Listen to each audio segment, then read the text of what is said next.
Hi, everybody, and welcome to my vocabulary project screencast. My name is Coriana Stewart, and this is for my EL 416 class.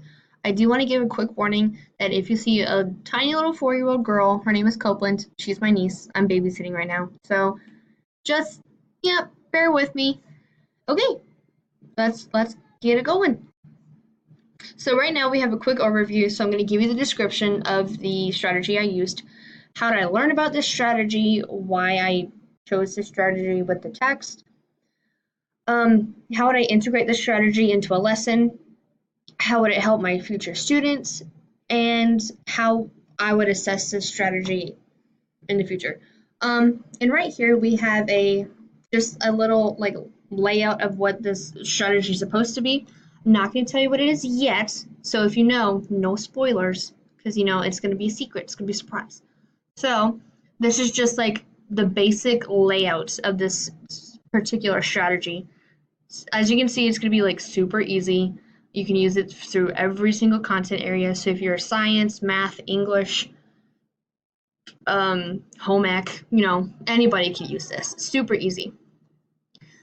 So the grade, class, and textbook that I'm using this for is, the textbook is The American Journey by Dr. Joyce Appleby. I've used this textbook many times throughout this class, and I love it. I'm going to be using it for an 8th grade American history course, and I'm going to be using Chapter 1, Section 1. And the vocabulary strategy, I can actually tell you now, is going to be a vocabulary frame. And we're going to be talking about it right now. So a vocabulary frame is, it uses higher level thinking for every student to use for every student to learn a new word. You can use it with ELL students. You can use it with students who are they're just struggling to figure out what these words are, because they might not be up to the reading standards that we're supposed to be up to. But you can use this for any word for any of your students anytime. So for my recommendation for this, you can either keep them into a safe place, so you can have them in a folder or a journal in your own classroom, or you can, if you trust your students enough, you can have them put them in a safe place. I mean, I wouldn't do that because knowing me as an 8th grader, I did not keep track of any of my stuff. I'm glad my mom did it for me. Thank you, Mom. And so what I really wanted to do was look up have all the good ones around my classroom. So when the students are kind of dazed off and they don't know what they're talking about, they're actually going to be learning something on the board, on the class, in the classroom, because they're looking at the educational things about test material. So this is my example. This is from Chapter 1 of The American Journey. I just used a 3x5 notebook card and I also used the American Journey textbook. And one thing I did use, which I know not a lot of people have, was a dictionary with antonyms in it. And if you don't have a physical copy, go online. They're free. They're easy to use. Super, super simple. And everybody has a device, so everybody should be able to get one. So what is actually on this note card? So right here we have my word. So right now I use nomad.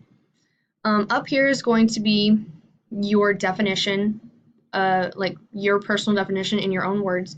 So I used people or person that travel from place to place without a set route. And then over here is my antonym that I used. So people who are moving all the time are not stationary. So that would be my antonym. Down here is the quirky sentence that I have that's going to help me remember my word. The thing to do with your sentence is you want to have them put not actually lay out the definition in it, but you want to have give them little bits and pieces of the definition. So I have, during Corey's summer trip, she became nomadic. No one knew where Corey was going to show up next. So that just means I kind of put I don't have a set route, and I go from place to place to place, and nobody knows where I'm going. Even I don't know where I'm going sometimes, but that's okay. And then my little picture, I have a little person singing "On the Road Again" with her little bunny sack, just traveling all over the world, wherever her little mind wants to. And this, I really like this because it puts so many little things into it. So it's got your visuals, it's got your own worded definition, it's got the word, like it actually has the word into it. Like all of these come together and it makes such a great thing for your student to actually learn. And like with your ELS students, you can definitely use this with them because they can actually put the pronunciation underneath the word. So it's going to help them as well. Um, I didn't do that because I'm silly like that. So yeah, like you can definitely use this with all of your students. So now it's time for Coy to talk. I know, I talk a lot. I warned you guys in the beginning of class.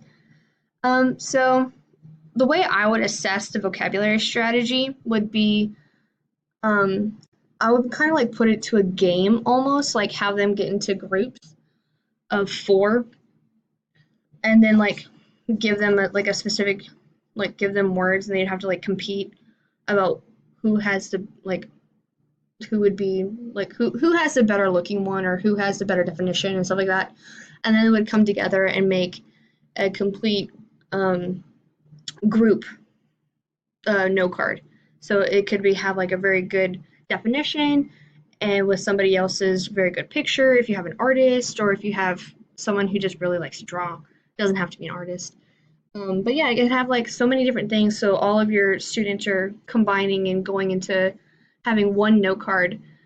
So it's like it's your students are learning group work, but then they're also like doing it by themselves, if that makes sense.